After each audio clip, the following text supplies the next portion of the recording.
It's possible that there are beings that exist in another dimension and they can enter ours, Sure. but they're not quite like the ones that star to star. It's possible. It's possible that there are that entities can go back in time, meaning okay, and that would be almost any technologically advanced. Mm.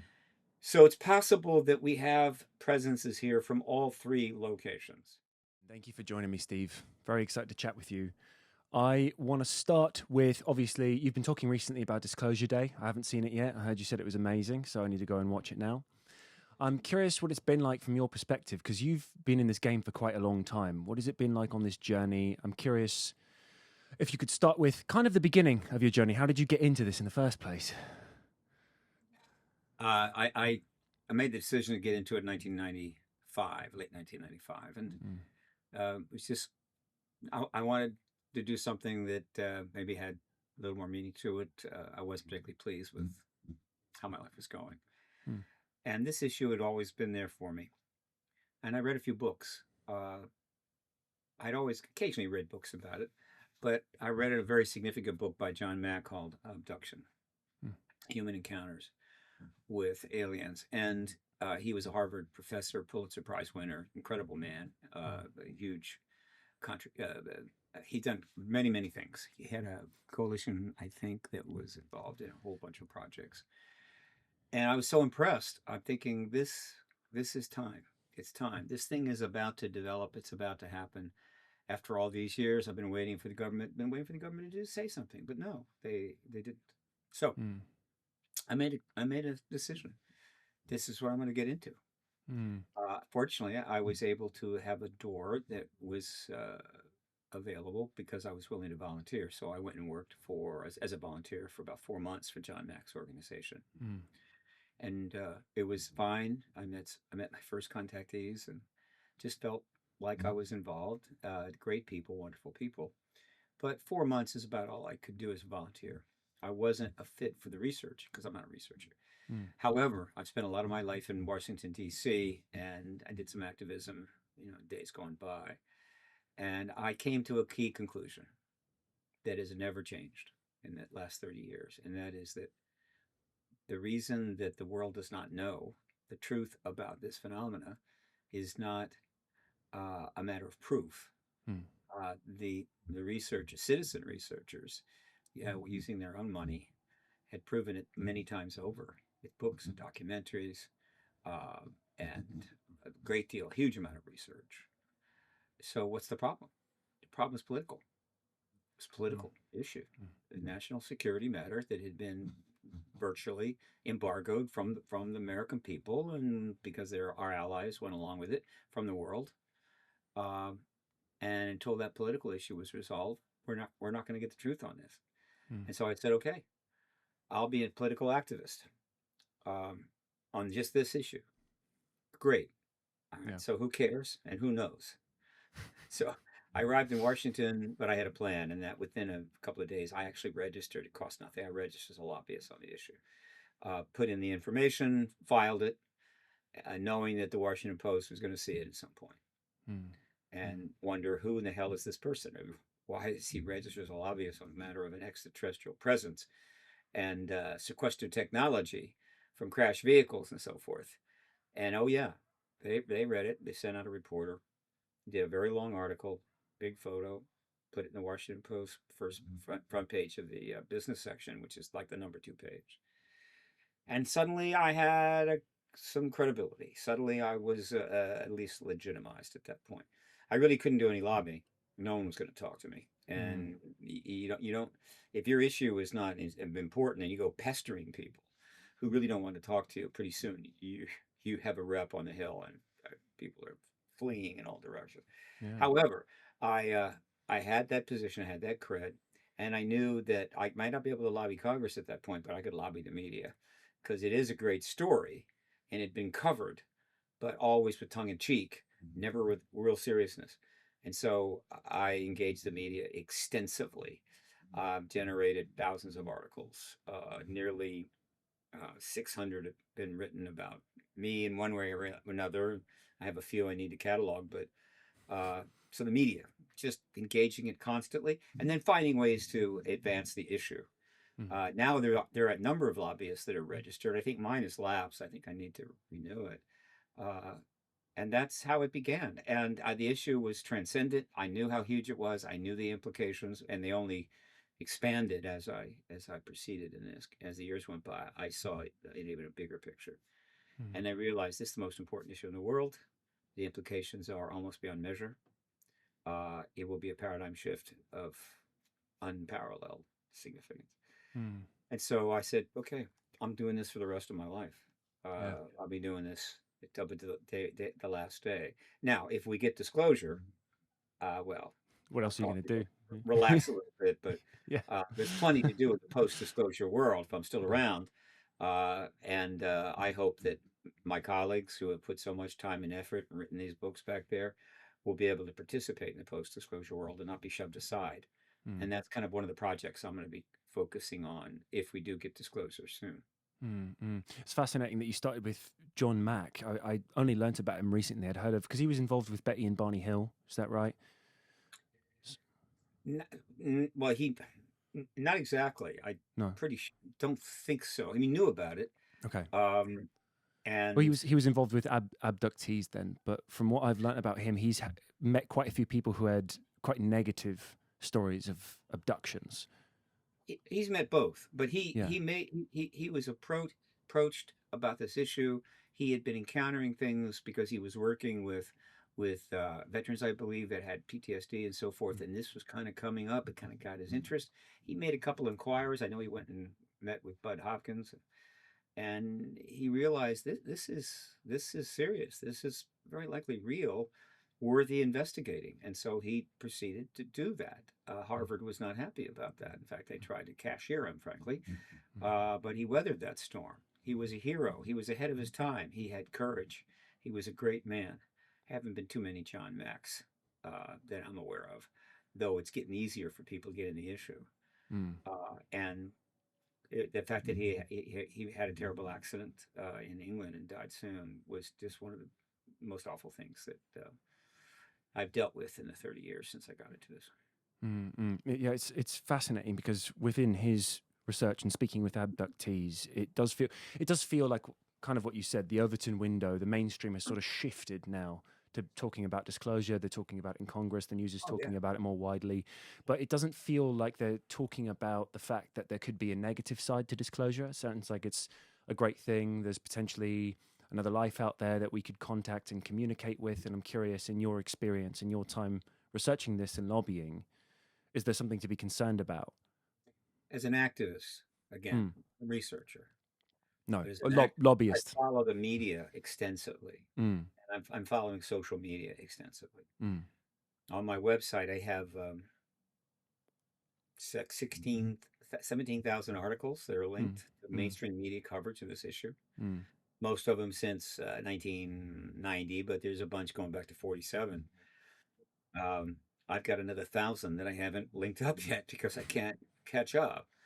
In terms of social media, I have posted like 12,000 times, and I've seen thousands and thousands of posts, and I can tell you that there is ample discussion about the downside of disclosure and the risks out there as well. But it just happens now that there's more disclosure in general, and a good deal of it's positive. As you go back in time, there's less and less the idea of disclosure as an event was something I came up with in 2003. Prior to that, it wasn't even thought of that way. And that's the disclosure I'm interested in. The process of bringing stuff out, this video, that document is a small d disclosure thing, and that's fine. But my interest is in capital D disclosure. So it isn't, what you're seeing is much, much more. I mean, another magnitude of discussion of this issue in the media, and with even members of Congress and so forth. And a good deal of it's positive, but there's still some negative there.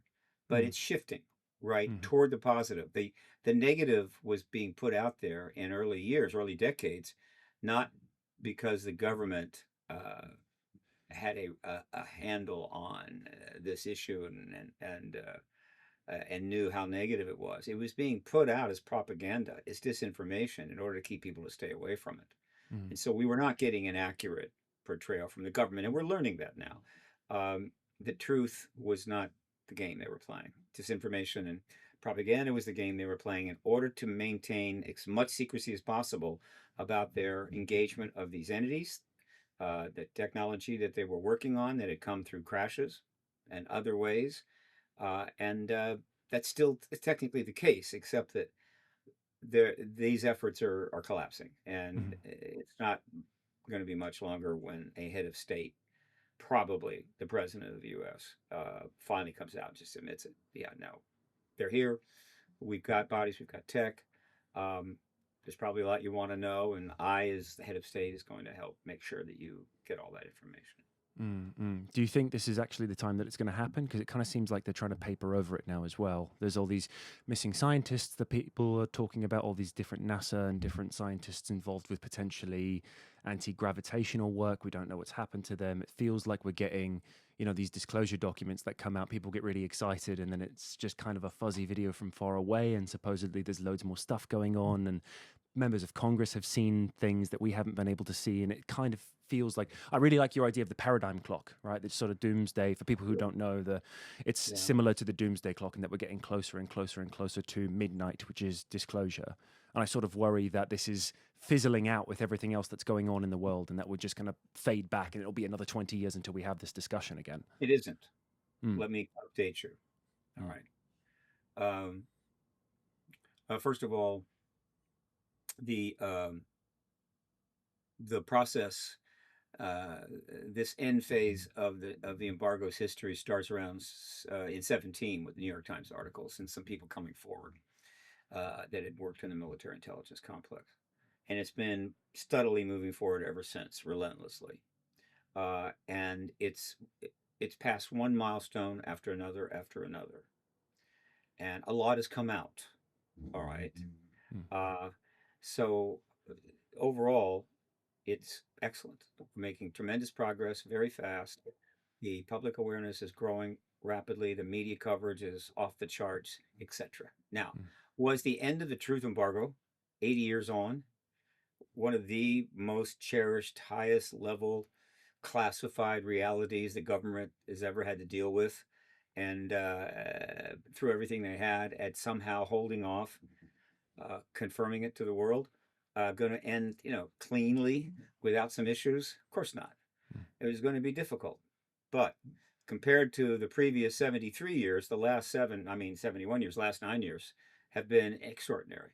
mm, And so um, anything that turns up that is going to be looked at, everything that turns up on the radar of people on the web and so forth is going to be looked at. So we have some, in the matter of, quote, a missing scientist, the scientist in case with General McCaslin.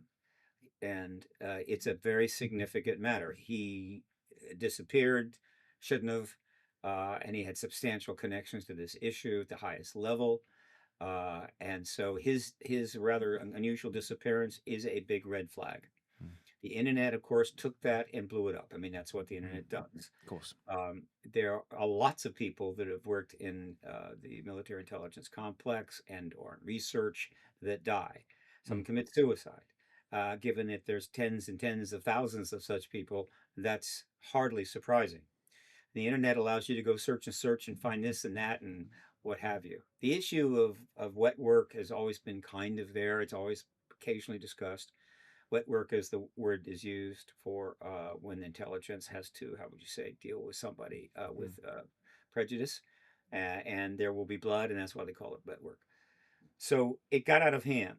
mm, Um, there is one other individual, Sullivan, who is also problematic and deserves intensive investigation. He was approached by one of the members of Congress. He had talked about testifying and then apparently overdosed very shortly after that. right. He and McCaslin are the two. Everybody else, I think, there's one other that intrigues me a little bit. Everybody else, really, the odds of them being part of some sort of effort to suppress the issue at the last minute are extremely low. Mm, The probability, though, that dragging them into a massive internet uh, speculation that they were murdered by the government, et cetera, or driven to suicide, is that's going to really upset the families of these people is extremely high. And so it's been overdone. However, I do want to, I hope that they run to ground exactly what happened to Sullivan and what happened to McCaslin. And it may be that in this particular case, with this particular man, some entity, individuals within the government were facing something that required that. But that is not standard. That is not where things are in general. They're just not doing that. Now, so the second point is, and this is the thing that I've been pounding away at. In fact, I'm writing an article about it now that'll get published in the Wow Signal News pretty soon. And this is maddening, but what can I do? I gotta let people know what's going on, and what's going on is not what they think. Everybody thinks that, okay, now things have loosened up and we're going to get the information. It's going to come out. Yeah. Right. And that's what we want. We want this information. And that was accelerated a little bit because there was this effort to get the UAP Disclosure Act passed. They were able to get some of that bill passed. Then they resubmitted the rest several times. Hasn't happened. But the UAP Disclosure Act was, in fact, a way for things to come forward in an organized, responsible way under government supervision, but legitimate. And it would have been fine. It would have been a fine working process. The full bill, though, is needed. And some additional witness protections, which are in the works now, would be helpful. Right, so that was going to bring out information. However, in general, right now, the public wants to know as much as possible, and the government is not prepared to put out, right, the key stuff. It's not prepared to reveal the fundamental proof for the fundamental issue.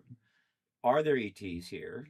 Is there a technologically advanced non-human species here? Do we have technology of theirs in our possession? No. All right. But stuff is coming out. Okay. Now, everybody's upset because they're not getting the stuff they want, and they're focusing on the information.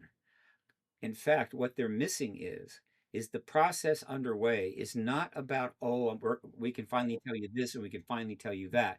There is a much larger process underway that is essentially a series of milestones that need to be reached and crossed in order for, in the view of the government and in many others, for the president to finally end this embargo, this 80-year policy, which is going to create a lot of controversy and a lot of irritation and a lot of questions to answer and what have you.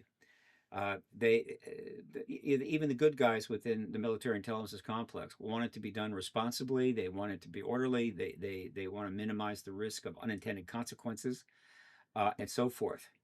And so in order to get it done that way, we had to have milestones crossed. And that's what's going on. Now, bringing out information is helping to get those milestones.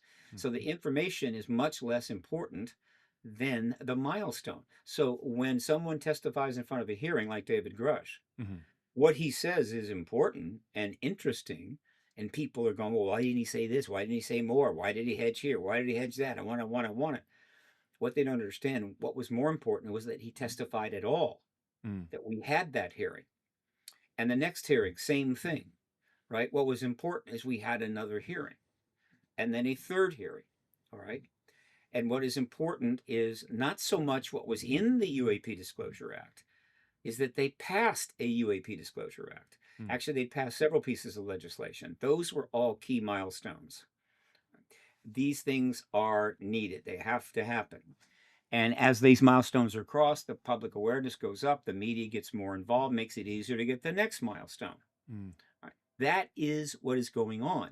And so the moment people are not getting, I think, what they want to get, they immediately claim, the government is obfuscating, the government is playing a trick, it's an op, we're never going to get it, and so forth, and completely ignoring the fact that more has happened in terms of the structural engagement of this issue in the last 9 years than the previous 71.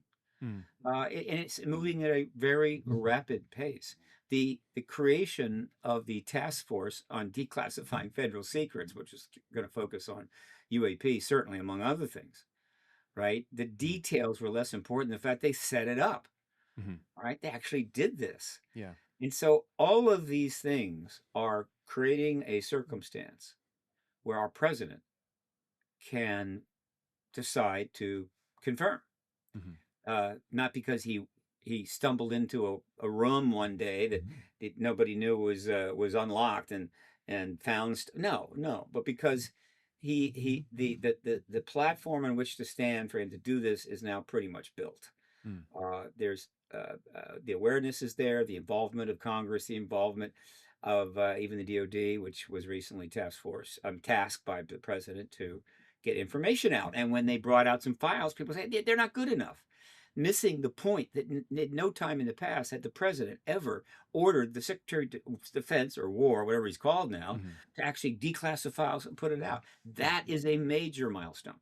Mm. So where we are now is that we have done enough and enough has been set up that the president could confirm this tomorrow and nobody is going to be surprised or particularly shocked. Mm. And of course, they will then expect, well, now that this is now absolutely confirmed, and we have a disclosure act and hopefully a more robust one, we expect to see a lot of information coming out uh, faster, right?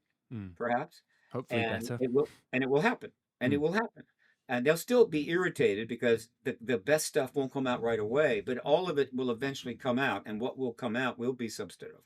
Mm. And so we're with the process of ending this embargo and emptying out the vaults, as you might say, will Mm. be well underway. And more importantly, equally important, other heads of state are going to jump in, and other countries are going to set up their own process for bringing out what they have in their classified systems on this issue. And we're fully in the post-disclosure world.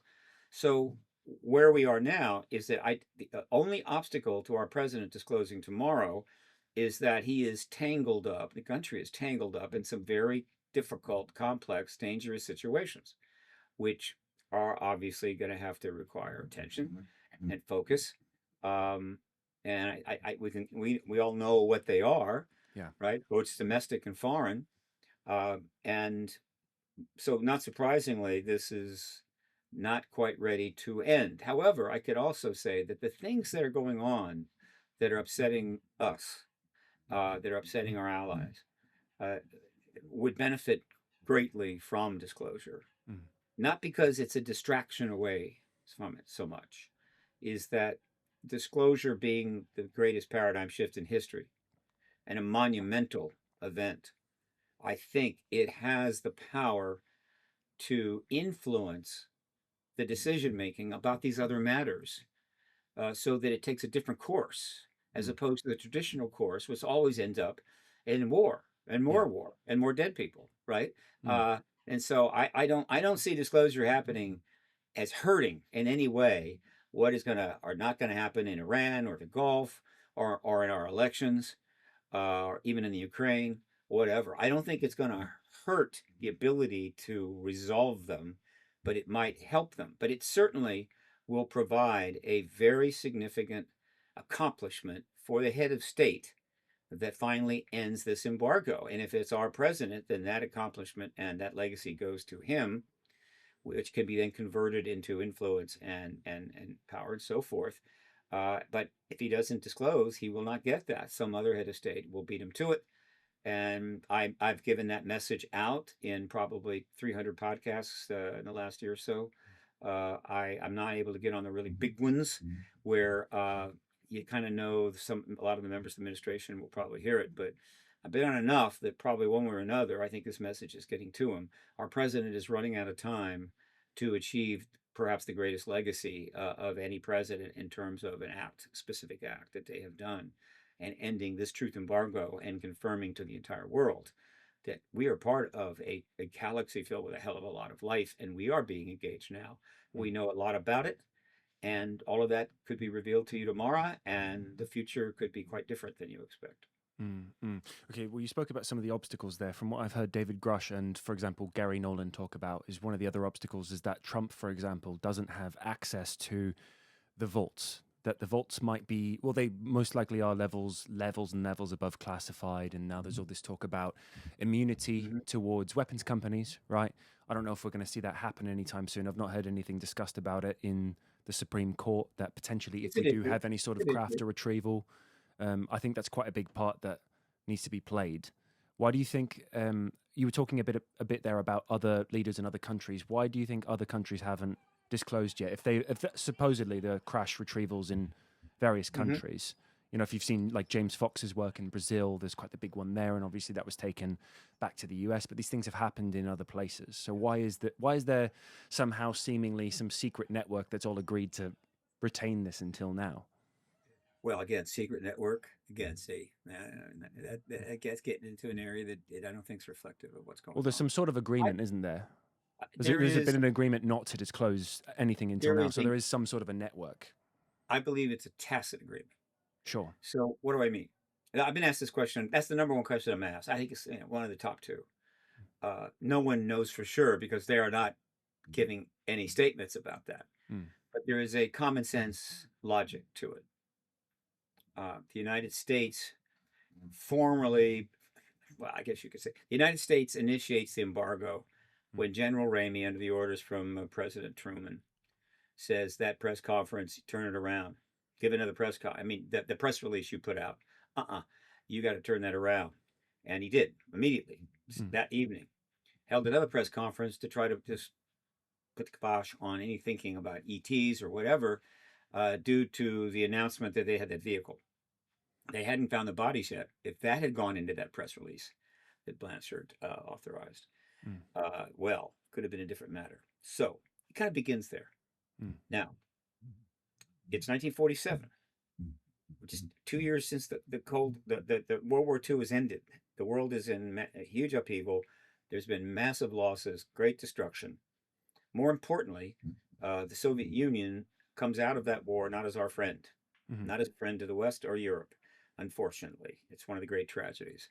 And they have German scientists. They're looking at missile research. Also, they're on top of the nuclear issue. They spied on our program. They spied on everything, and so they're going to develop missiles and nukes. And the assumption was that this is probably going to be a standoff. It's going to be a kind of a nuclear arms race of some sort. Didn't have to be a genius to figure that out. And so that's what they were facing. And now they found out that there's ETs here, and they got a crash, and they got bodies. They don't know if other nations have them. The Soviet Union have. They don't know. They don't know the consequences, unintended or otherwise, that would happen if they announced that in 1947. I think it would have gone just fine, but hell, that's my opinion. Looking back with 2020 vision. And so they made the decision, we're not going to announce this. Now, did they contact all the other Western governments and tell them, here's what's going on, and you don't say anything? I don't think so. I think there were some interactions in the background, perhaps. But overall, it's not hard to understand why all of the Western allies that fought in World War II owed an enormous obligation to the United States as being one of the key entities, certainly the lead that saved the free world from a very bad outcome. Now, Russia also paid, or Soviet Union paid, a tremendous price. And that's why it's a tragedy that we ended up essentially newborn enemies, and a new Cold War started, or rather a Cold War started after that. But in terms of the West, we were the leading the democratic world. We were the most powerful nation in the world, the richest nation in the world, and we had nukes. We were the first nation to have nukes. And so on a matter of this importance, they deferred to us, meaning we're not gonna mess with this. If they ask somebody, I think maybe some back channel about what should we do, I think the answer is don't do anything. Right? We're not going to public on this, and we don't want you either. So they went along with it. And you might say, well, why so long? Well, the fundamental reason for going along with the U.S. on the lead on this got better and better. Basic reason got stronger every single year as the Cold War and the nuclear arms race just went straight up. And so the risk of nuclear war was greater. The number of nukes was greater. I think it topped out around 85,000 nuclear weapons on all sides. And so the idea that, let's cut in front of the U.S., let's go ahead and tell it. No. And that has pretty much still kind of the same, obviously, since the collapse of the Soviet Union. The potential for another argument looking at it was there, but still the United States leading the world. Now, that leaves one part of the question to answer. Why didn't China do it? Why didn't Soviet Union do it? Why didn't Russia announce it? Right? These are the two major countries that really could have done that. There are some smaller countries out there that could have done something, but I don't think it would have gone anywhere. But Russia or China could have ended it. Why didn't they? The best answer I can give, because I don't research or have any contacts in the Kremlin or in Beijing, is that they are ideological controlled states. More or less so, depending on what years you're talking about, but overall, they're ideological control states. In other words, they function and do what they do with the assistance of the public, which is going to stay in line. They're going to read the book. They're going to follow the party line. They're not going to step out. They're not going to cause trouble. And if they do, the repercussions will be severe. These are controlled states. Now, are they absolute control states? There's really only one of those, and that's North Korea. And so the idea of telling all of these citizens that they need to desperately stay in line every day so they can have the government they want, lead the government they want to lead, and telling them they're not alone in the universe and all the implications of that just doesn't sit well with them. I don't think they view that as a positive for running the government that they're running. And so they classified it, and they have allowed study. You can study the issue in China, you can study the issue in Russia, and I think even the Soviet Union. But in terms of acknowledging the reality of it, confirming it, no. And so you take that together, and you got the situation today. No head of state has ever, including Gary, who was the head of state of Grenada. He never got to that level, but he tried a little bit, and then he got deposed, for it. No head of state has ever confirmed and then provided conclusive evidence of this extraterrestrial, I prefer extraterrestrial presence. And the fact is the extraterrestrial presence is absolutely certain, absolutely proven, and we'll just refer to 47 to now. Things happened before then. That presence may go back even thousands of years, but what we're concerned with is from 1947 to now. And why? Because one, it corresponds with the nuclear arms race, which now is more threatening to our civilization than ever, and that there is a known and proven connection between this extraterrestrial presence that significantly manifests itself after the Japanese bombs, nuclear bombs. There is a connection between their presence and this nuclear arms race. And that, of course, is the most important thing, frankly, I can ever say about this. Yeah, that's actually a good point, because I do wonder about that. There's all these discussions of UFOs turning up at different nuclear sites and shutting things off during tests and things like that. But then the question is, why did they let Hiroshima happen? Theoretically, I don't know the answer to that. You don't know the answer to that. I don't know, but I can give you a perspective on it. Please.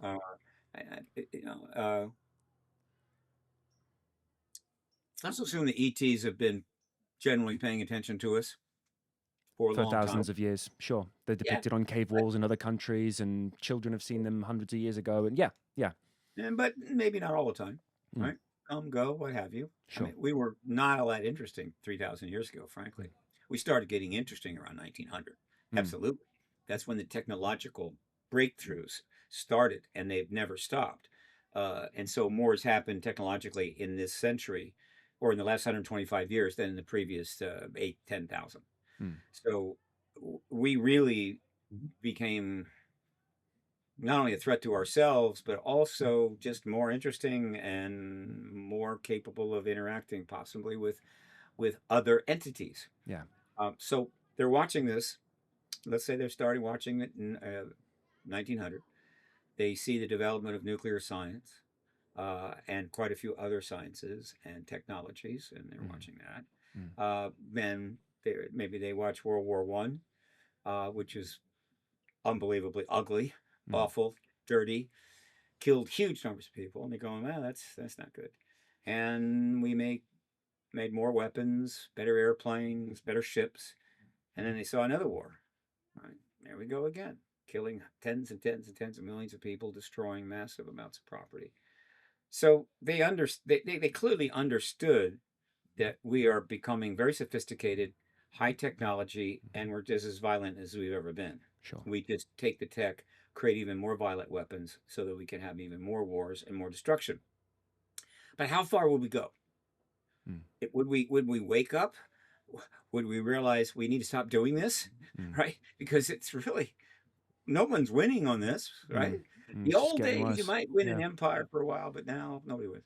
Mm. And so they're watching World War II go on, and as you know, that's when the nuclear uh, fission breakthrough takes place, Mm. and we build those weapons. We went to unbelievable lengths to build that bomb, and then came one of the most important decisions in the history of the human race: do we use it Mm.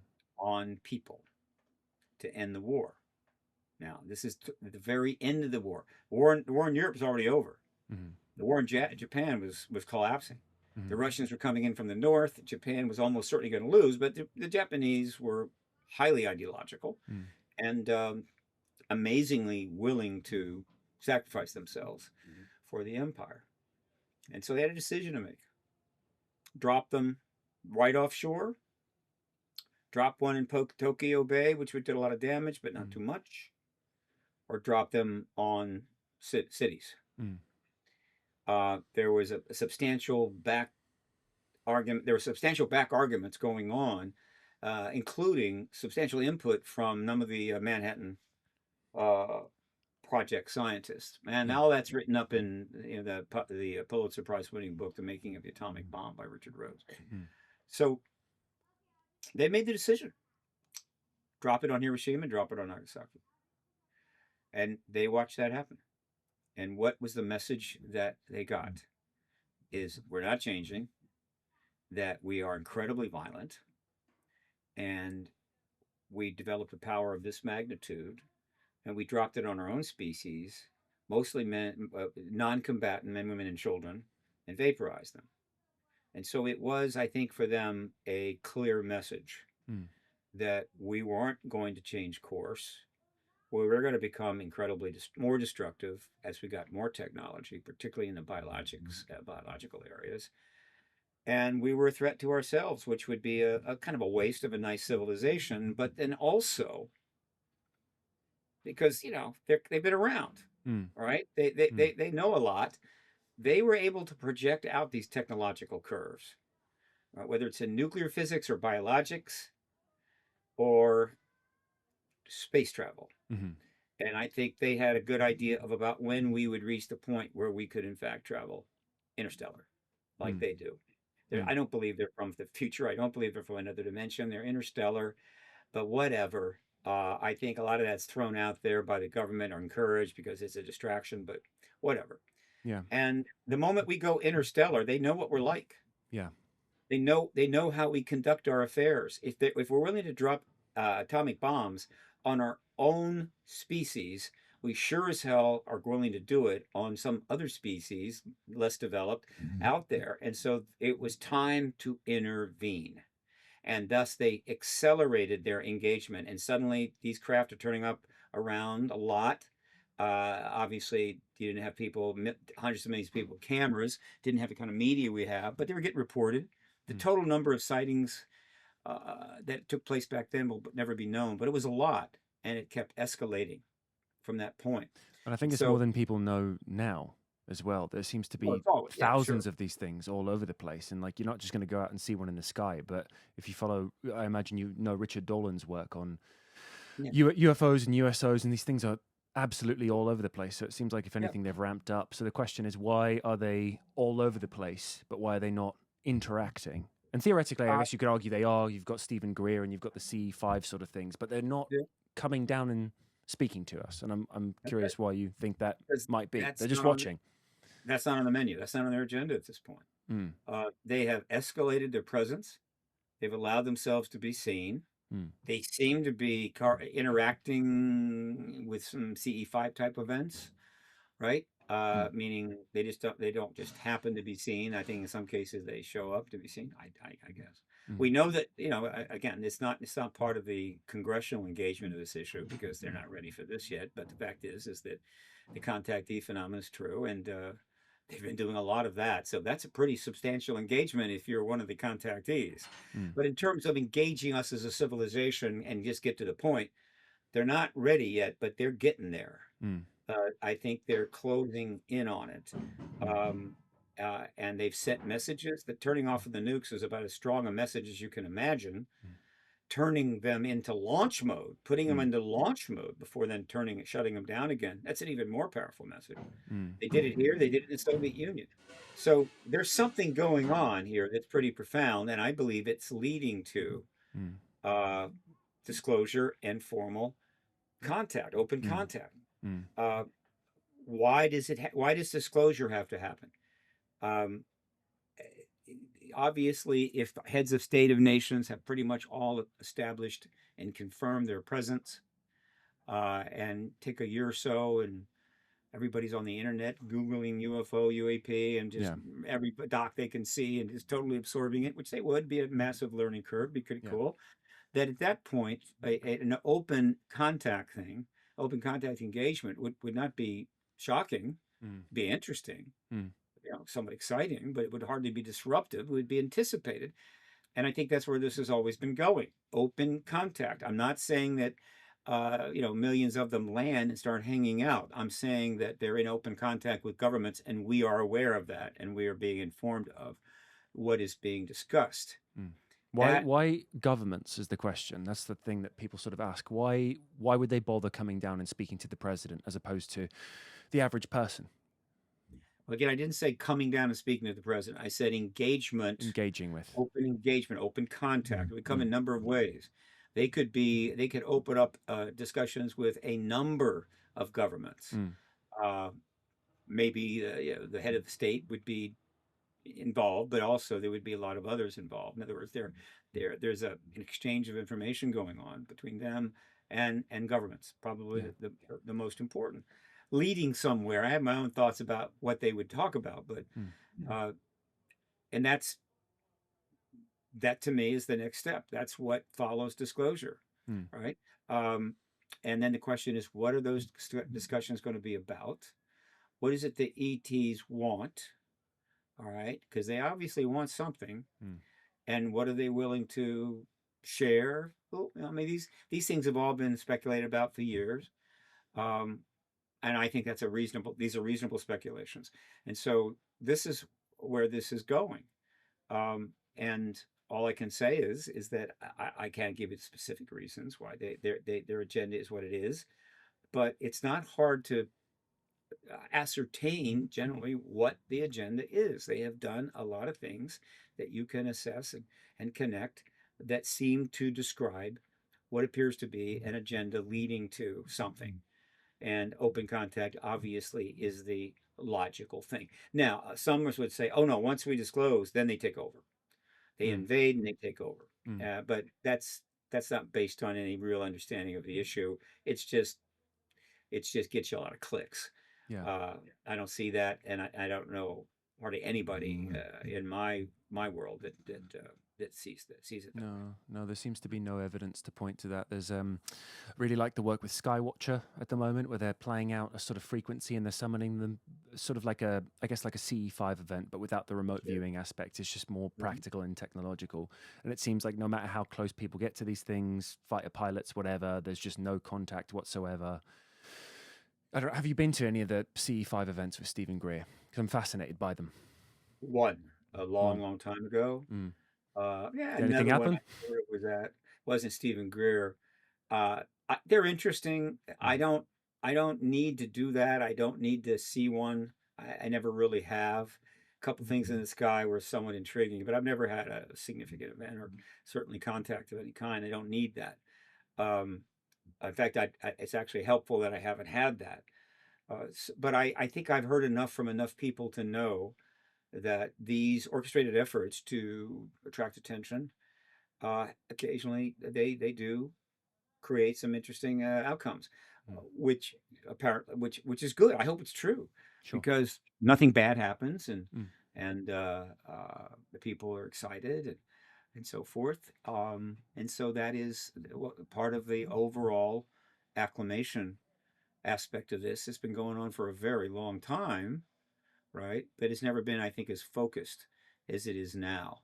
Mm. And if you're wondering why, if in ancient times they did engage us, and I think they did, Mm. and they engaged us on the ground, Mm. apparently. I mean, the evidence, if they engaged us, it was on the ground, Mm. and the evidence is pretty clear on that. Why not now? Because we we are a high-tech spacefaring civilization with massive dangerous weapons Yeah, monkeys that with we nukes. created.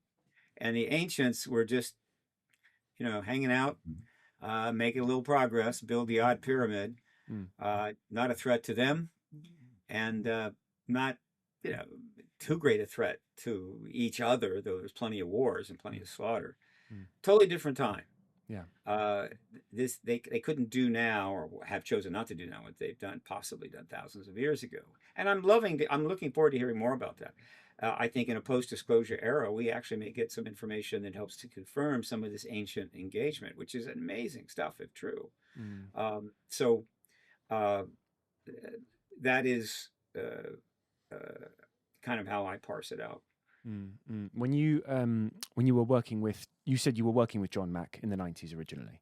I Or was volunteering at Peer, and sure, at Peer. that's the Okay. project that I did not work directly with John Mack. Okay. So volunteering with Peer. There's a lot of discussion now around remote viewing because that's become more popular as it's been, Project Stargate's been partially declassified, I suppose. Was there ever any discussion back in the 90s around a psychic connection or communication with other beings? Well, look, it's been out there for a long time. I'm pretty sure that Dr. Mack certainly was aware of it, and probably thought about it. Mm. The early programs that the government set up to address these issues, after they found out that the Soviet Union was really addressing these issues, Mm. that have various names and are starting to come to light, Mm. is an aspect of this. Mm. It's one of the more intriguing ones, and it's starting to get more attention now.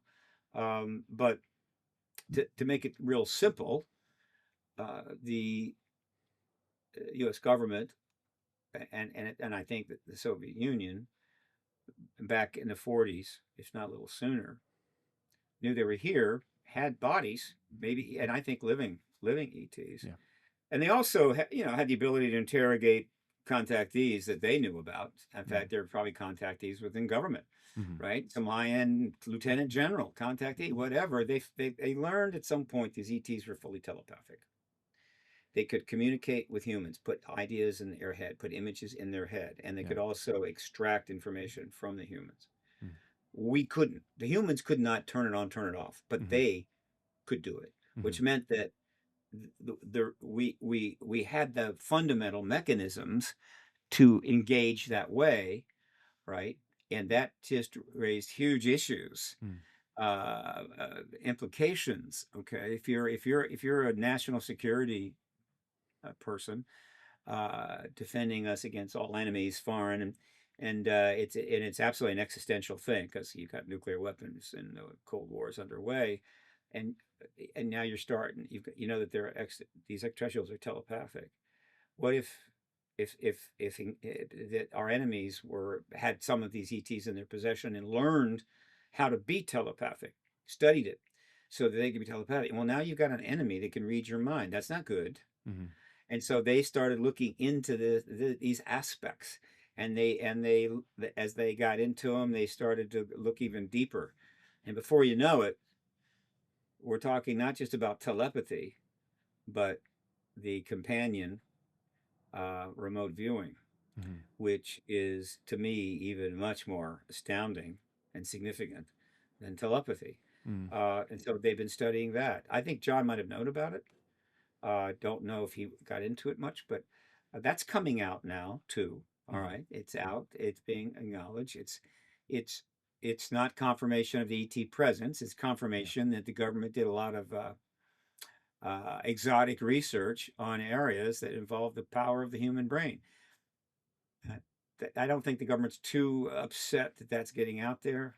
I don't think they're too upset that we have this field psionics developing in which telepathy is being looked at more than ever, and proof of telepathy is starting to emerge. Mm. Uh, that's, I think the government can live with that now. Uh, but that is another aspect of this, which I think disclosure will open up. In other words, one of the great mysteries in our world is, what is the human brain capable of? Hmm. And the fact is, it's capable of a hell of a lot more than is standard operating procedure. Sure. And one could surmise that if we, in fact, could advance and explore these capabilities, we might be able to deal better with the problems that we face, be more effective as a species. And so this is now starting to emerge very quickly, and fine, Hmm. right? If we have disclosure, the ETs might be able to accelerate that understanding. Mm. All right. But uh, and I'm glad it's not an area that I'm in, and it's something I sort of follow but never jumped into. But I'm impressed and by its significance. For Mm. instance, little things that you learn about that are true.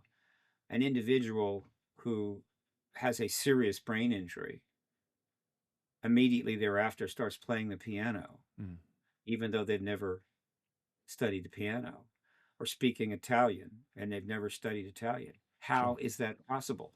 That is extraordinary. You've got savants that are Mm. able to do things. Mm. We treat them like they're almost hampered, or, you know, have a, you know, it's a problem. But point is, they're able to do things that are quite extraordinary. How is Mm. that possible? Mm. In other words, what we're starting to find out is part of, connected to, the era of the ET presence in the modern world, which I think really gets underway in 1940s, maybe some activity prior to that, is also bringing out this this matter of the human brain and what it's capable of doing, and what we might be able to do with it if we really started looking there and putting the attention in. We don't take care of our brains. Of all the things that we should take care of, that is the one that should be number one. Mm. All right. So instead, we have all kinds of sports where you go out and smash your head into hard objects and so forth, and And we've all develop got brain. a credit card's worth of plastic in our brain, Yeah, we're doing amongst that other too. things. Yeah. So that is something else that's going on. Sure. I'm sure that if John had lived, he would have certainly started investing time in that, because it was something I think that he was interested. Mm. Mm. You've mentioned it a couple of times, and I want to not pull you up on it, just sort of bring it back because I'm curious. You were talking about the fact that you believe these things are interstellar, not multidimensional. You believe they are from another planet, as opposed to, there's a lot of discussion on whether or not maybe the human race split off and there was a different species, and there's also a lot of discussion around potentially we are some sort of experiment on behalf of these things, that maybe there isn't a god, maybe we are sort of a gene edited species from a long time ago. And I'm curious, in your years of experience with this, what led you to believe that, for example, these aren't from Earth, and that they're interstellar as opposed to multidimensional and all these things. Thanks to the truth embargo, we have to speculate about a lot of these things, which Yeah. frankly could probably have pretty straightforward answers. Mm. But given the fact the government doesn't think we can handle the truth, we naturally are going to speculate. And that's not unreasonable. It helps, I think, to formulate an understanding. Um, the reason I believe that they're extraterrestrial is almost common sense. Um, one, the more you know how big the universe is, Mm. right, the more impressed you are Yeah. with the likelihood that there's life on other planets. Mm. Okay, and that other planets have life. I think most scientists that are willing to say anything at all, because don't care if it's going to cause them a little problem with their Mm. boss or whatever the hell, would say absolutely there's other life in the universe. It would be inconceivable that there wasn't. Okay. So once you get there, and that's an easy one. In other words, I've got 99.999% certainty on that, Mm. right? But because we haven't actually confirmed it yet, I'll leave a 0.110001%. Okay, now, so therefore, the question is, would that life capable of evolving over time using the same mechanisms that we've dealt with and become technological? Of course. Mm. The laws of physics are the same. Mm. Well, there's a couple of, there's some issues there that are have popped up recently, but overall, I think you can be sure that you could go 100 million light years in any direction, park yourself on a planet. The laws of physics are going to be the same. The laws of in every way. All right. So the idea that they're technological. Now, then that leaves us with only one last issue to resolve, and that is, okay, can they get smart enough and technological enough to go from there to here? Hmm. Well, that's a little harder to calculate, I guess. Plus 100,000 years, just maybe. Well, From where we well, are yeah, now, we could do that. Sure. given whatever time, yeah. Yeah. And so there's two things that close it out for me. Mm. One, I am following enough of the physics. I can't read equations. I mean, I have a degree in physics, but it's ancient. I can't read equations, but I'm following enough of the physics that there are some serious people that believe that they're starting to understand how you can work the space-time issue and travel without dealing with the relativistic time dilation and so forth. And there's that. And Hmm. then there's this. There have been hundreds of thousands of contactee reports. Hmm. It's not just the ones you see in the books, right? There's few hundreds have been studied in books and written up. I'm talking about the reports are accounts that are written up on paper and also emailed to the researchers. Sure. Almost in all cases, just let you know, right? I can't tell anybody else, but I'm gonna let you know because you're famous and what have you.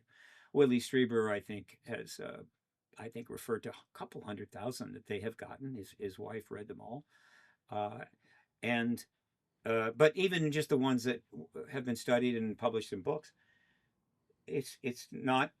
It is the case that they're frequently asked where they're from. Mm. Not when you. Some people may be in their presence and on a ship or something, and incapable of moving, incapable of talking, whatever. But in many cases, they're able to do that, Mm. and not surprisingly, they're asked where they're from. And they don't say they're from the future. They don't say they're from another dimension. They say they're from another star. Mm. This has been happening a long time. If you Yeah. go back to the ancient, if you believe that some of the ancient evidence for much more robust on the ground engagement, where did they say they were from? Other stars. Hmm. So you add that all together, and to me, common sense says that's exactly where they're from. Now, Mm. it's possible that there are beings that exist in another dimension and they can enter ours, Sure. but they're not quite like the ones that star to star. It's possible. It's possible that that entities can go back in time, meaning okay, and that would be almost any technologically advanced. Mm. So it's possible that we have presences here from all three locations. Hmm. All right, fine. Except that also, I must mention that the government loves this. It loves these kinds of really crazy, not crazy, but speculations. Where are they from? They could be here, they could be there, whatever. Let's study that. Let's study time travel. Mm. Let's look at whatever. As long as we're not pressing the government about the fact that they've got the damn vehicles and their Mm. bodies and know a great deal about their physical presence wherever they're from. Mm. And so they want us going around in circles, chasing our tails, going up blind alleys, whatever, and if we don't find a blind alley, they'll be happy to provide one. So I very much distrust that. And so I'm 99.9, they're from another planet, and I'll put out a 0.1% for time travel and a 0.1% for interdimensional. Uh, but I'm not going to tell what other people to think. But I'm happy to tell them what I think. Mm. Mm. And that's one of the things that's really interesting about disclosure is that we might eventually get slightly better videos, but now with AI, you got to question everything. And they might give us these and they might admit they're here, but they might still withhold the fact that they've got, since Roswell crash retrievals, because it's all about national security and who's going to try to, Russia's going to try to send spies into the American government to try to retrieve these things if they haven't already. I'm curious what your thoughts are around that. Like, do you think that the American government knows what to do with the vehicles that it has? Or, because they've had it supposedly for 70, 80 years now. Have they developed it? Have they maybe used it in military situations? Not obviously, There's evidence that they have developed that tech, and as like developed Bob any. Lazar, or is there something else?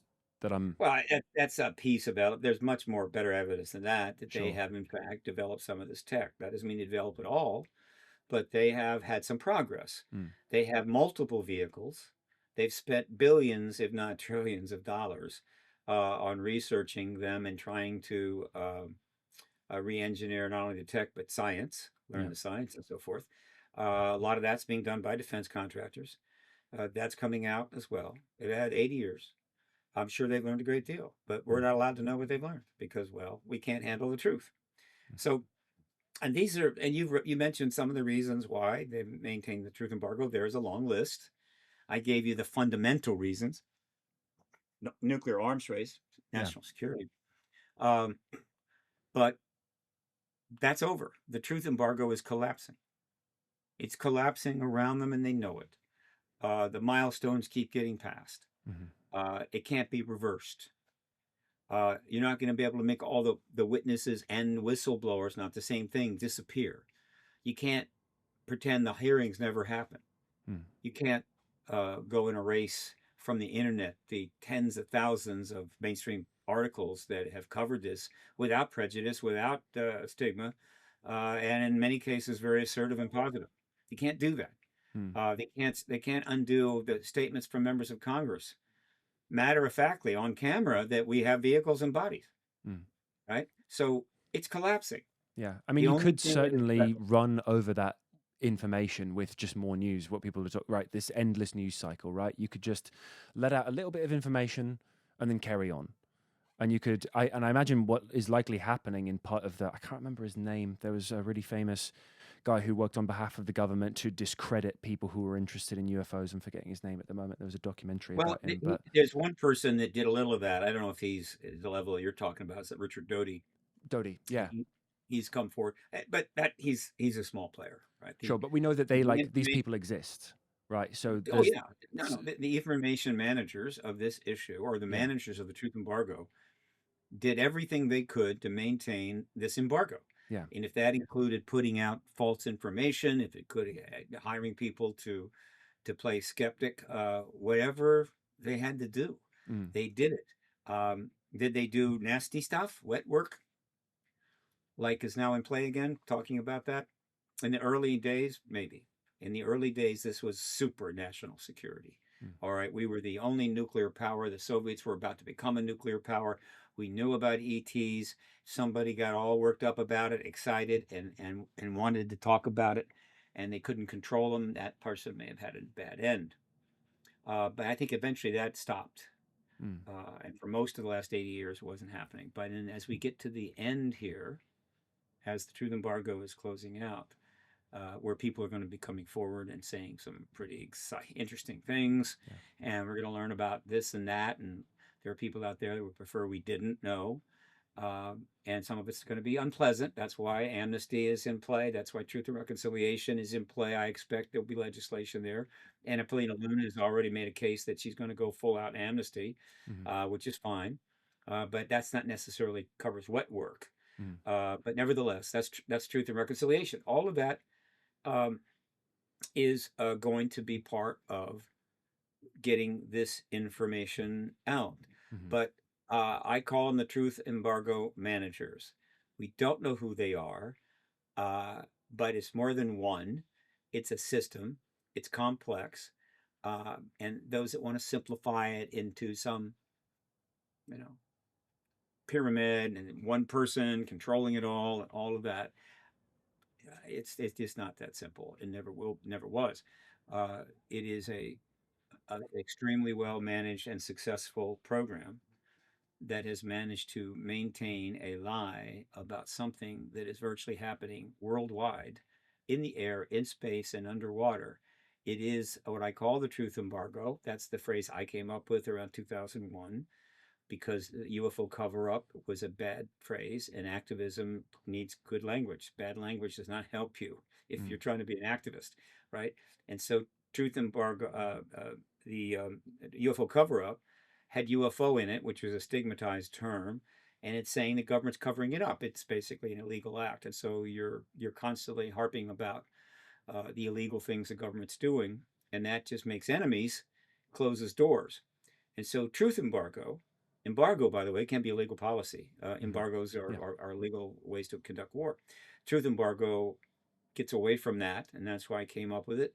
But I don't publish. I haven't written books and published them, and so the language stuff that I've developed is not, going to be. I think I trademark anything, but I'm proud of that. Mm. And the truth embargo is in play now. Mm. They managed to maintain it, and as I've said many times, if somebody gave me 15 million and said, "Steve, make an incredible documentary," or help make an incredible documentary about Sure. this issue, I wouldn't make it about the extraterrestrials. Mm. Right? There's plenty of docs about them, and more coming. I would make it about the truth embargo, Yeah. the 80-year embargo that began in the 40s, still in place 80 years later, though falling apart. How was it? How did it happen? How was Mm. it maintained? Mm. It's Ken Burns made this incredible documentary about the Civil War, Yeah. and it's won all these awards and everything. It was That's brilliant. fantastic. Yeah. Civil War lasted Mm. 5 years, Mm. and frankly was pretty straightforward. It was another war. Mm. We've had many. The truth embargo lasted 80 years, and there is nothing that compares to it in the history of human civilization. Mm. It is absolutely astounding, and that is a documentary for the ages. And so, Yeah. if somebody said, "Steve, help make a doc. Here's 20 million," I'm saying I would, and I Get and Ken I've talked Burns. about making that in the past. I've Yeah. actually talked about making that in the past, and Mm. it's out there. I put it out there, and so who knows? I don't think I'll be able to live long enough to see it, but somebody will make that documentary one day. Mm. It Mm. has to be made. Yeah, embargo is an interesting word to me as well. It's the right word. It sounds passive to me, and I think it's a lot more active than that. And I'm curious. You were talking at the beginning of our discussion. You were talking about all the media coverage you got when you initially started to talk about this more openly and widely. I imagine there was some pushback as part of this active embargo in your time, and I'm curious what you've experienced in terms of that. If it could be something like people have experienced death threats. I know Bob Lazar's talked about that. It could be something much less sadistic and serious. I'm curious what you experience and what you're seeing now in terms of that, because I know there is pushback. I don't know who's doing it, but I know there will be people who are unhappy about this happening. For example, Lockheed Martin, as an analogy, as an example.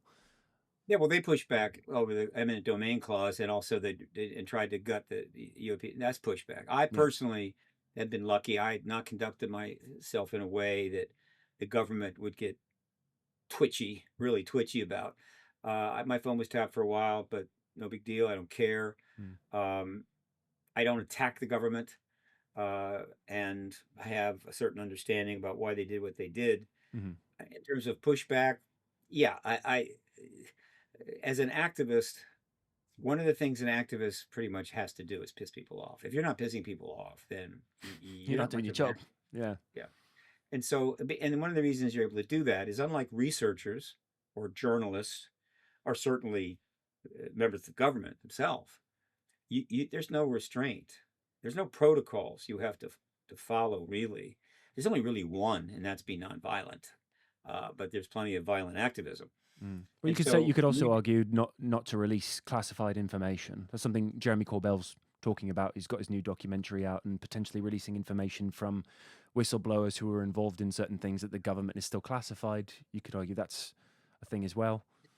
yeah, no. If act, getting your hands on information and Mm. putting it out, even though you're not supposed to, would be high level activism. That's Sure. what uh, the Pentagon Papers were about. Mm. Um, I'm not going there. I don't have the resources to really be that threatening to the government. But I've been shut down in certain, reporters or something, and paper wouldn't talk to me. I've recently have had a couple of interviews canceled, but it wasn't the government that did it. It was other people that don't like the way I conduct my affairs or whatever, and Mm. they're kind of bad mouthing me to. But that's going to be more of that. There's a lot of people where There's that's always that. happening Yeah. as things are getting very intense. But I just took a different path. I've never been bothered, never been threatened, Mm. because I don't threaten. Um, and that doesn't mean that others that push it further are wrong, Mm. right? I'm not saying that. I'm simply saying that, with given what means I had available, and so forth, I decided to take the path that I took, which is, don't threaten the government. Don't you know, constantly accuse it of terrible things. Um, Engage it, particularly the politicians, or certainly the political class, Mm. and work the media. Work the media. In other words, the issue is real. The evidence is there. Just constantly work the media. Try to get them to pay more attention, which they have. And then I've held a number of events and conferences, and mostly the number one thing I've done is give interviews. Mm-hmm. Activists do that too, Mm. and it's the way you reach people with your message, and it's a lot easier than it used to be. It used to be you had to get a bunch of people at a firehouse or something and hold a meeting. They all come in, and this is in the old days. Now you can reach millions of people, and so I certainly took advantage of that once the internet got started. And so I've probably done more interviews on the subject than any living person. I'm not saying they were high end interviews or what have you, but uh, A lot of time talking. well above 1,000. I think it's approaching 2,000 interviews, and this is over 30 years. Mm. Yeah, just talk, right? You just tell the message, give it out, give it out, give it out, spread it. Activism is fundamentally messaging. Mm. It can be very tactile. Usually that's not good. Activists can blow things up. Mm-hmm. But that's still a form of messaging, right? But ultimately it's messaging, and you decide the type of message. And my approach was, okay, to focus on the issue, not threaten. And it's not a matter of persuading per se. It's a matter of simply getting the information out, and hopefully seeing the media pick it up and what have you. And it turned out that interviews. And I'm a populist activist. I'm not a highfalutin guy. I don't speak an academic language. I try to explain this in ways that regular people can understand it. And that includes keeping out some of the ridiculous and the exotic, which is easy to bring into these things because it gets attention. But if I don't think it's valid, I'm not talking about it. So I just got to keep a focus and a populist spokesperson. I hope that there'll still be a place for me post-disclosure, because post-disclosure, even more people are going to want to know what the hell happened, right? And they want it explained to them in ways they can understand it, right? So perhaps I'll be doing a lot of that. Yeah. Okay. Well, question on that then. I'm sure you've been asked this before, but what does post-disclosure look like to you? Because we talked about a lot of obstacles to getting disclosure, but I think there's one final one, which is the world's reaction, right? There could be people talk about this all the time. How are people going to react? Are religions going to fall? Are people going to burn countries down? What do you think that looks like? Almost all of the apocalyptic negative stuff that's been put out there is not realistic, and it's in service to the truth embargo, right? And encourage. I mean, the government loves it. In other words, scare the hell out of people. We can't have disclosure because all this will happen, right? Yeah. So I guess I just won't help. I won't support it. Whatever. And I think that's slowly disappearing. So many people know so much about this now that it's not as easy to play with their brains as it used to be. The post-disclosure world is beyond understanding at this point. It will be the biggest event in human history. There have been some big ones, but on the basis of how many people are affected and what short a length of time, and how many things the shift could impact, nothing compares to this. So, okay. I think one of the things you can say about the post-disclosure world is that the people of the world who have access to the incredible technology that we've created, which is increasingly most of them, are going to use that tech to dive into this issue and learn what they can. Nobody is blocked, unless you're really in a primitive situation. Though you could, maybe go visit your brother in another country. But the point is, almost everybody has access to the ability to get information on this immediately, right? To the extent that they want to commit their time. They could spend a year just looking at all the UFO docs on streaming media. And so there'll be this education process, this self-education process. Now, there's a lot of people going to jump in with nonsense and try to get attention and whatever, and make some money on TikTok, whatever. But overall, there's going to be a lot of very solid material that people are going to go with. That's going to be happening. They're going to be filling up with it. Society is going to fill up with information about this extraordinary issue. Mm. Then everyone has to decide what they want to do with it, if anything, right? But there are plenty of ways to deal with it, plenty of things that could happen, and we will, I'm sure, explore them all. Mhm. Uh, then there is the issue of how the world's governments will respond. Yeah. That's probably the most important post-disclosure matter. We have 200, almost 200 sovereign countries and sovereign territories. Everyone has a quote leader. There might be an exception to it, but I don't know. Someone who is quote the leader of the country, the head of state. So that's about 200. Yeah. Right. How will disclosure affect the idea, the thinking, the worldview of, just to keep it simple, those 200 leaders, heads of state? How will it affect how they think, how they view the world circumstance, the past, how whether it changes their concerns about the future, what they're willing to put up with or accept? Yeah. This is probably the single most important thing post-disclosure in the early period. If it affects them in a way I hope it does, it could literally get us out of trouble. We could get out of the mess that we're in. It's not that complicated. We know exactly what to do, right? Except that the 200 leaders are not prepared to support that. Only some will, some won't, some work against it. So if that is something we'll be watching for, right? And there will be, I think, it will engender huge numbers of discussions about philosophical discussions or religious discussions, which will be robust and interesting as the entire religious world sort of adjusts to some new parameters. I'm not concerned about religion being gutted. It's not going to happen. There will be some adjustments, though. It'll be interesting to see how that plays out. And then, of course, I think you'll see a massive renewed interest in science and math because around the world, our kids are dumbing down. They're not motivated. And it's the resources are not there to really educate the masses. We got so many.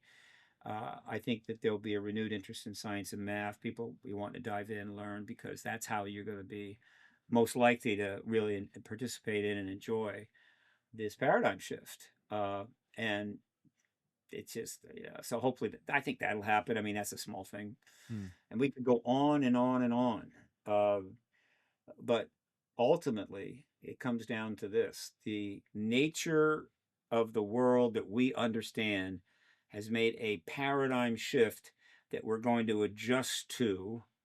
And in the adjustment, there is great opportunities to eliminate the worst of our problems that are causing the most damage, destruction, death, upheaval, anxiety, not only to us, but also to other living things and the environment itself. Yeah. We are a danger to ourselves. We are a danger to the planet. And if we could ever go into space with a starship, we'd be in danger to some other poor planet that's, in the same where we were, 3,000 years ago, which is one of the reasons why I think the ETs have engaged us at this way at this time, because any sensible extraterrestrial species with star travel capability is none of them are going to allow us to send starships out there. Yeah, we've already got like rubbish flying around space, don't we? We've got our It's not satellites that are rubbish. burning up, and yeah, no, I know. I'm just saying, like, we've not even. It's not even just polluted the Earth. We've already started to pollute space, and Russia's sent dogs off into space, and we've already started doing that, and we're not even interstellar yet. We're not even interplanetary yet. So, yeah, if I love the idea that we could all potentially unite. I don't know if it's likely. It sounds wonderful. We don't have to unite. We simply have to start agreeing on certain changes that need to be made. In other words, kumbaya, peace on earth, no, but sure. A few changes would dramatically reduce tensions and risk. So, will disclosure bring that about? I can't say. I think I could see how it could happen. I believe it's possible, and that's enough to devote my life to this. I think I have a very strong feeling that if something doesn't trigger this reassessment, worldview change, we're going to have the nuclear war. We will have it. And we might even have a biological war, particularly given the rise of AI and its ability to do things which, well, we only dreamed about. One of the biggest concerns about AI, amongst the hundreds of other concerns, is that it has the ability to show humans how to make absolutely brand new entities that would be incredibly lethal, and possibly the antidote to them. So one country could basically wipe out another country by spraying it, right, Mm. or whatever. Mm. And so all of that is quite real. And are we mature enough to handle that? No, we're not. So something has got to wake us up and alter our worldview.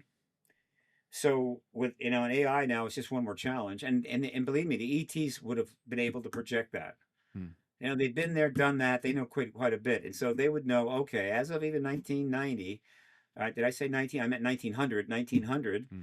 We're going to probably hit this milestone and that milestone, and nuke weapons here, and AI here, and biology here, and so forth. And that's the way it works, is that Yeah. laws of physics are the same. And so they kind of know. I think they know better than we know, in a sense, exactly where this is heading, and it's not heading to a good place. Mm. And so then the question is there any indications that they care about the fact that we are headed for a very bad place? And there is, right? Once again, common sense. First of all, turning off our nukes and then we turn them back on, I think, is a message that don't like where you're going, guys. Mm. And then, of course, we have the numerous school yard incursions Yep. where craft lands, a physical craft lands near a schoolyard full of kids, and they get out and summon them over. Remember, they're telepathic, and the kids are all summoned over. And they're putting messages in their head about a very, very destructive future. Yeah.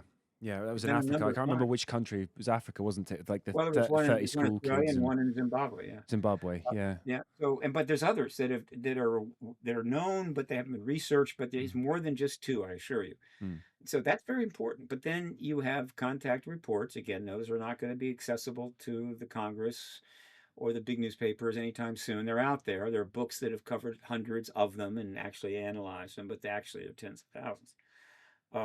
And embedded in these are a very consistent story thread where, as part of their visit, they're given information about the future. Mm. Mm. They show it to them in their brain, or sometimes they'll project it on the side of the ship, things like that. Whatever, it's in their brain, Yeah. and it's not roses, right? Yeah. Bowls of cherries. It's not frolicking There's through fields of trees burning clover. and yeah. It's destruction, Mm. right? And so this, so this informs me that the answer to the question, do they care that we're headed for a very bad place? I believe they do. Mm. Mm. Now, why they care is a little harder to discern, but whatever. Uh, Within their philosophy and worldview, apparently this is something they care about. The government doesn't want you, it's not going to emphasize that, because that encourages disclosure. Yeah. Does the government know what they truly care about? Well, I'd like to know what the government knows about what the ETs care about. The truth, by the way, not just some concocted nonsense. Yeah. So we live in a world that has other sentient beings. It's always been that way, and it's going to continue that way, and we should know that, and be able to make decisions based around that, and maybe even engage that, which I'm sure others have done, other civilizations, many of which have come and gone. Mm. This is part of the reality, and our uh, the governments of the world, which are steeped in violence and war, paranoia and destruction, pretty much mimicking the human story that can change. It doesn't have to stay this way, but and there's reasons why we are that way. We talk about evolution, survival of the fittest. Sure. Those arguments have been put out there that, like, it's impossible to get to where we are, not be violent as hell. I get it. Okay. Which means you need an intervention from a third party, in a sense, right? Who's been there, done that, and can say, look, I understand, right? The reason you're the dominant species on the planet is you'll kill anything, Mm-hmm. right? right? Mm. To survive, and you have great skills and so forth. You get that, but you need to change, Mm. right? It's time to move on from that, right? It's that third party intervention. It's like a sponsor, right? Mm. You're addicted to war. So Mm. you're going to meet with me, once a month. We're going to, and others that are addicted to war, and we're going to try to help you get out of that. This is kind of how I see things. Sometimes I think, this is nuts, but I've gotten more cynical as I've gotten older, and frankly, it's holding up. And despite of that, I see this as a positive, but I don't think the outcome is certain. And then the great question that has now come up a lot, uh, and not surprising, but it's now in play. You see it all the time, particularly in social media, is that we are up against the wall. We are very close to pretty much blowing everything up. Will the ETs intervene? Mm. Will they stop it? Right? We want to. We're filling the bathtub up. Right? We got some drugs sitting there on the side of the tub. We're about ready to get in and just end it all, right? And then they burst into the bathroom and they take that stuff and drain the tub and say, "Look, we need to talk." If we launch the missiles, we know they can turn them off. Would they turn them off so they just end up hitting the ground and not blowing up? This is a discussion that is out there. You see it a lot. It is appropriate. I'm not surprised. So, but the fact that that discussion is going on Yeah. is, I think, is the public subconscious, or at least subconsciously picking up the fact that this may very well be connected to this ET presence. They're sensing it, but they can't prove it, but they're kind of picking up on it, and maybe legitimately so. Uh, would we care about another civilization, assuming that we became starfaring, which that could happen in months, even Yeah. a couple of years, Mm. and would we care if they were pretty much ruining their planet, destroying, and taking and losing so much? I think we might. I don't think we'd be sitting there watching it happen, and laughing and clapping with glee. Oh, look how they're destroying themselves. That's wonderful. I don't think so. I think there are certain fundamental laws of the universe, what we call higher laws, or natural law, which I think means that you don't go that way. In our movies, we like to have the ultimate villains, and these are just completely evil, right? But frankly, I think that's an aberration. I don't think that's the way the universe works. I don't think that's the way natural law works, Mm. to create utterly evil entities. And the more smarter they are, the more technologically advanced they are. I think the less likely that they are going to be fundamentally evil, but they are still dangerous. And so they can do nice things, but then they can blow everything up the next day. Yeah. So we're in that transition phase. Mm. I mean, this is the ultimate transition. All right. We're not alone. There's other species. Uh, we know there's other laws of the universe we haven't discovered. We know there's a great deal that we don't know that we could still learn. And frankly, learning that we're not alone and having access to other sentient beings would be a very effective and fairly rapid path to learning those things. So we're at that threshold after all of these years. In ancient times, if they're hanging out there and always getting treated like gods, who doesn't want to be treated like a god? What could they teach us? You think they could teach the ancient Egyptians quantum mechanics? I don't think so. Right? That was a different thing. Yeah. Now, I don't think they need to be necessarily good or evil. Are you familiar with the game Sim City? I've heard of it, yeah, and I roughly know what it is. I don't do games, but I hear No, it. it's a game where you build a city. It's a very old game. You build a city and you sort of make sure everything's working, and you build the trains and the buildings and the electrics and all that, and then you can destroy it. You can send Godzilla through. You can send a giant tornado.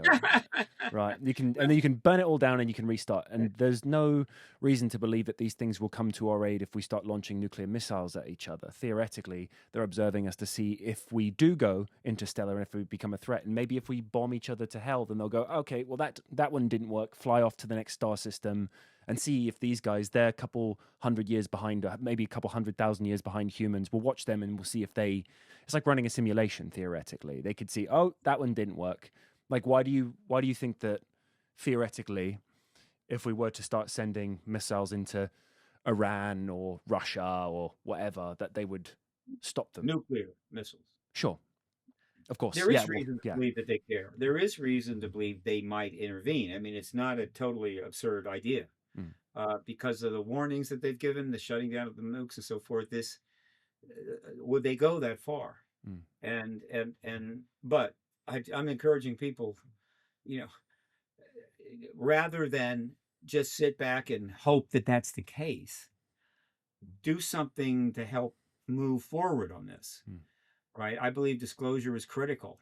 The idea of forming some new anti-nuke groups, there are new anti-nuke groups out there, I assure you.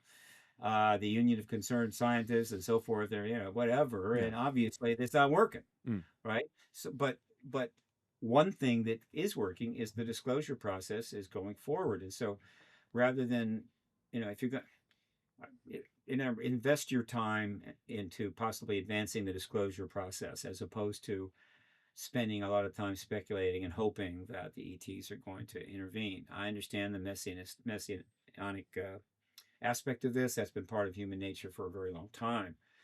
But not everybody can do that. I mean, people are pretty tied up right now. But to those who have time and money, God knows, that are willing to be philanthropically and invest in the disclosure process, they're doing something that might lead to, in fact, the answers to or the solutions to this dilemma that we're in. But in making that connection, particularly given that my own government is saying that there's nothing there at all. So and I know that I'm a nonprofit, and I'm open to all contributions. I can assure you, I don't get too much because I'm not a big deal, kind of limited. But New Paradigm Institute's got quite a bit of money, and it's going to get a lot more. Uh, and I think there's some of these newer groups like the Disclosure Foundation and so forth are getting philanthropic money, not as much as they need. Right. I mean, God knows we're overrun with money right now, mm, and the amount of philanthropy that happens, which is good, is huge. mm, But virtually nothing goes into this issue. mm. Okay, because the government has stigmatized it, lied about it, demeaned it, and so forth. And also, there's some risk, right? But not anymore. It's now legitimate. It's mainstream. Members of Congress are building their reputations on it. The Mhm. president has asked for documents to be released. It is happening. And so I'm hoping the philanthropic world, and everybody got in crypto early. I didn't understand blockchain until much later. It's all a Uh, scam now. You've missed the yeah, boat. if you're gonna, you really can make a difference, right?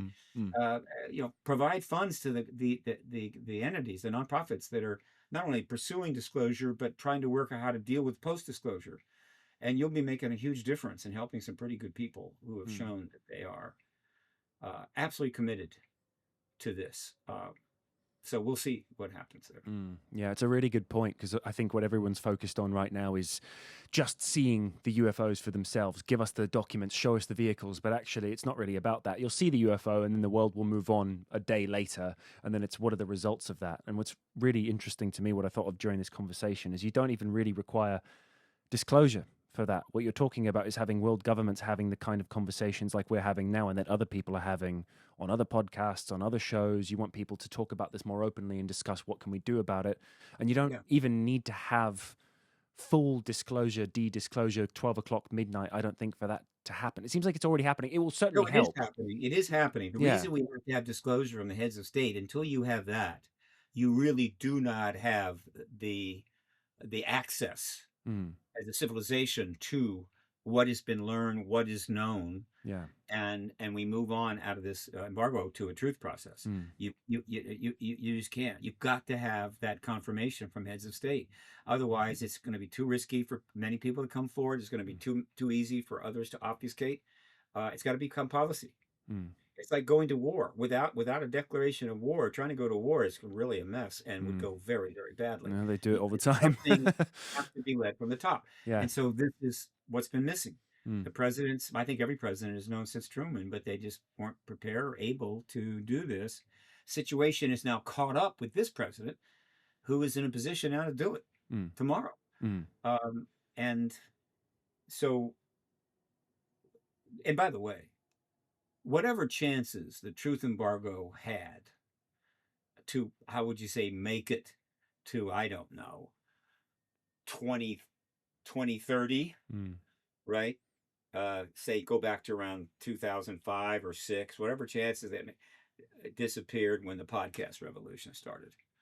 The podcast revolution was the final nail in the coffin. Right? You know, it's one thing to have an internet and people on social media and things like that. You can't stop it, and they can do. But the podcast revolution is just because this issue is perfect for it. Is it just seized on this issue, educating people by the millions all over the world uh, with better info and better intention Yeah. in the mainstream media. But the podcast revolution, and there's other things that the podcast revolution is going to change. It is one of the most amazing things that has happened in this world. The fact that you're doing what you're doing, the way you're doing it, at the cost you're paying, out of your living room, and that there's not just one of you, there's millions of you, is an unbelievable transition. And not only that, but it's like Brian Taylor Cohen, who's brilliant. He's written a couple of books, bestsellers, right? He's been involved in big time government and everything else, and advising.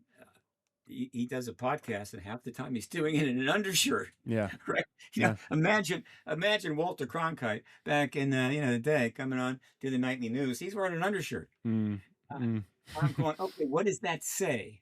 It says that truth and news is being democratized, and access to it is being democratized. Doesn't mean you can't have a podcast and put out nothing but BS.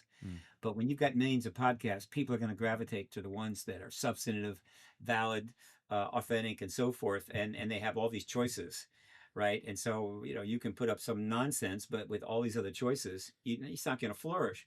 So the podcast revolution was the final.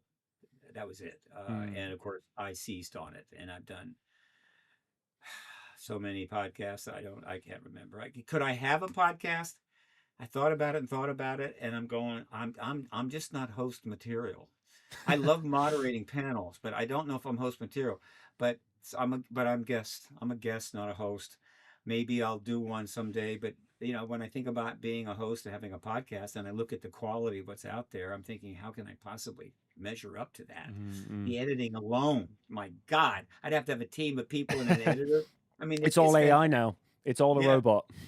But I'm not saying that what you're doing isn't great. It is great, and it's basic, and you will get better and better and better at it. Have no fear, and you can learn from all these others. But I don't think the podcast reality and what has happened there is yet properly understood. I know Marshall McLuhan probably could give you, I think he's dead now, but he can give you, millions of words on it, but it's right up his alley.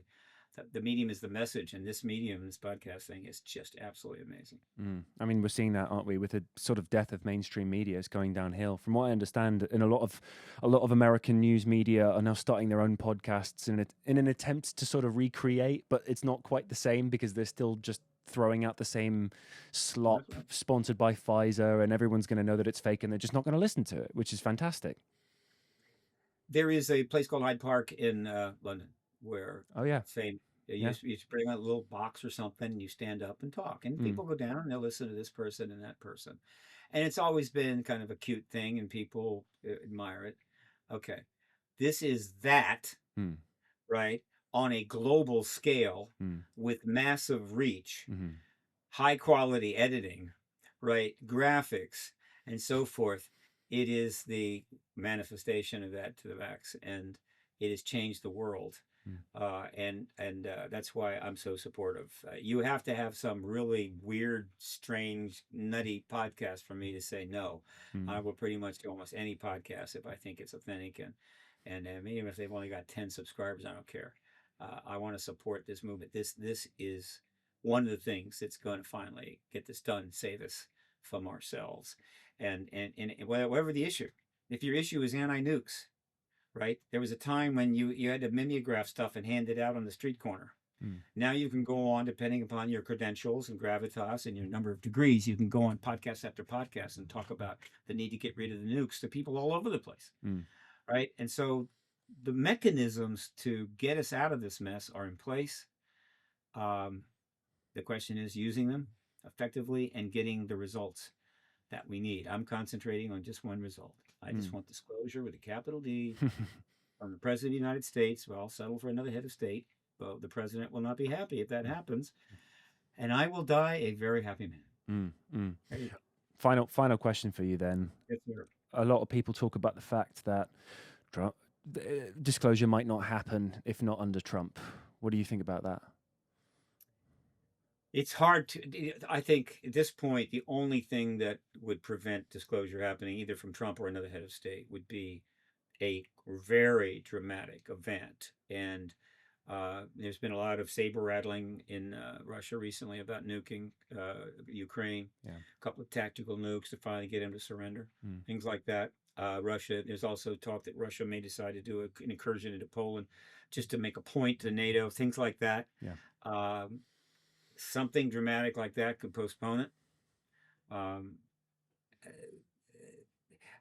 Another pandemic worse than the last one, maybe. God knows they're trying. It'll take something huge, and right now, that's possible, but it hasn't happened. And my view is, and I've stated many times, look, get it done. Right? Yeah, sure. There's some things that could happen, could be awful, but get this done, because it's very possible that getting this done may reduce the prospect of these other things happening. Every head of state needs this tool, this truth. If that has every head of state that has, it really has the welfare not only of their people, their citizens, but also the welfare of this planet in all countries, and it's important to them. You need to understand, we need to get this done now, right? Because it may actually impact these other matters and make it easier to solve them.